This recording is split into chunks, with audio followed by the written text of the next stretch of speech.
Competition పెట్టుకున్నాయి అవన్నీ. ఏం కాంపిటీషను?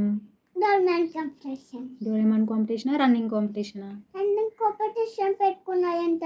హ్మ్. పరుగు పందాలు పెట్టుకున్నాయంట. హ్మ్. అప్పుడు రాబిట్ చెట్టు కింద పడుకొని నెక్స్ట్ తీసుకొని క్యారెట్ తినేసి పడుకుందంట. అంతలోకి టోటాస్ వచ్చి అప్పుడు రాబిట్ పడుకుంటలే నేను చూసి రాబిట్ని అప్పుడు సొసైటీ రాబిట్ అప్పుడు అప్పుడు టోటాస్ ఫస్ట్ వచ్చేసింది. రాబిట్ని క్రాస్ చేసి టోటాయిస్ వెళ్ళిపోయింది. అప్పుడు టోటాయిస్ ఫస్ట్ వచ్చిందా?